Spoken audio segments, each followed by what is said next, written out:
What's up, guys? And this is my little quick review of the TCL 4K with HDR 49-inch 4 Series model that I just picked up today. Now, I upgraded my former TV, which was a 32-inch Samsung 1080p display, and I figured for the price that it was going for, Best Buy had a sale on them, I might as well pick it up. Now, the 4 Series is the entry level for TCL. They have a 5 Series and a 6 Series, which is like their top of the line.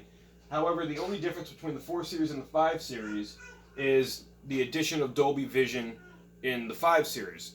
Now, this TV, I was a little skeptical about buying first, but everyone kept telling me go with TCL. It's like a new up-and-coming brand versus like Samsung and all that. But they have really good displays, and they're very affordable. Now, the other thing I was a little skeptical about was the fact that when you try to play a game that's 480i on a 1080p display, it looks very unappealing to the eye. It's just not a clean image, and neither is this because my phone is doing some weird type of autofocus. But anyway, I already hooked up a 480i display.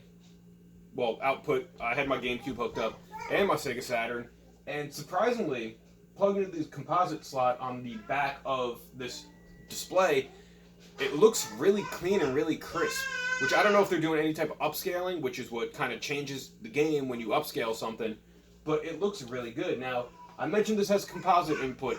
It also has an Ethernet port, Wi-Fi, a USB, and 3 HDMI ports, which HDMI 1 has ARC support, and that's what I have my PS3 hooked up to right now, and I really didn't think the PlayStation 3 could look any better than it already did. Now, this is, I believe, an LED panel versus the LCD I was originally playing on, and this just looks fantastic. I'm kind of blown away. Now, let's go into the feature set, too, because when in the certain input, you can bring up the picture menu, the brightness options and all that. Now, they have different brightnesses. I have mine set to brighter.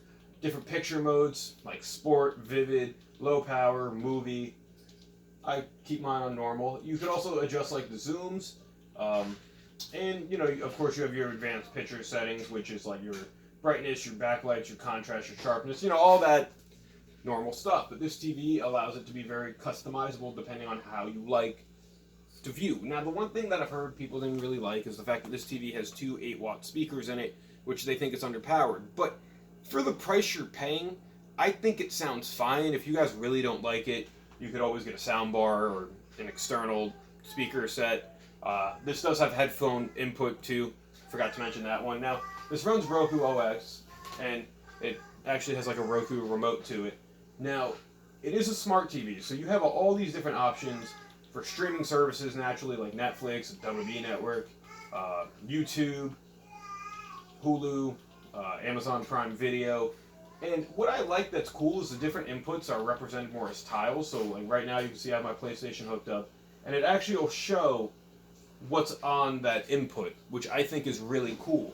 Now, with that being said, let's look into some other features of the TV. If you go into the settings, you have your different remotes and devices, themes you could set up, screensavers you could set up, TV picture settings.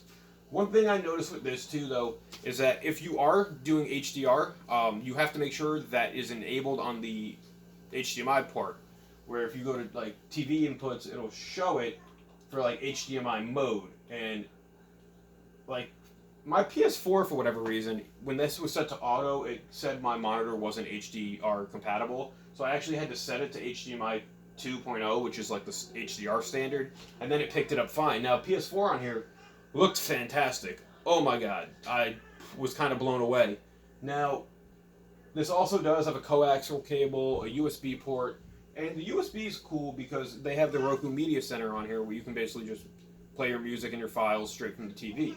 Now, another thing that I just noticed too when preparing for this review is that you can actually, where is it? If you go into settings? If you go into settings, and I think you go under system,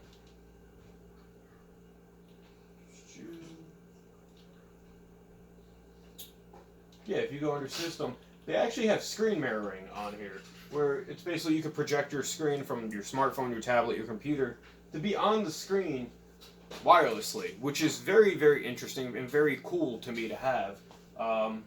As I mentioned, this does have Wi-Fi built in. Kind of the purpose of it being a smart TV, you have to have internet access. Also, you know, you can download updates. And for the price of this TV, I believe it's a very, very good value. It was under $400. Best Buy was doing still like their Black Friday sales, but I believe it's regularly under $400.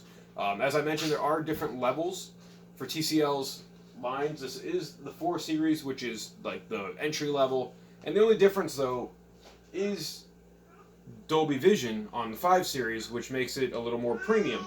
However, if you're just looking for a nice 4K display that's affordable, I would definitely recommend going with this model. I'm very impressed for it being my first 4K TV, and everything about it just looks crisp, it's colorful, and I really, so far, have no complaints about it.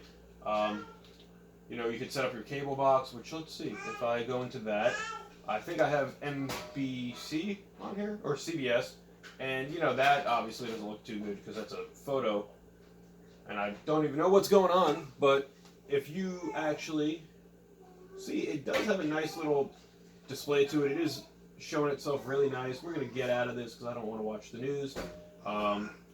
But yeah, for what it's worth, I would definitely recommend this TCL Roku TV. One of the other cool things about it is the remote. The volume rocker is actually like on the side of the remote, so it kind of feels like a game controller to a weird way.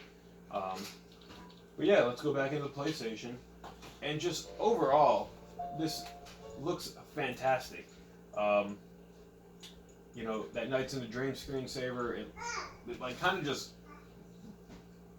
it's hard to explain. It pops, and just everything about it pops, and that's what I'm really happy with in this TV. Like, if you go into the picture settings, you can actually set the different modes. I had it set for normal for PS4 because when I was playing WWE 2K19, for whatever reason, I guess it's how the game's programmed, it kind of left a border around it, and normal kind of zooms in a little bit, so you don't really have to deal with that.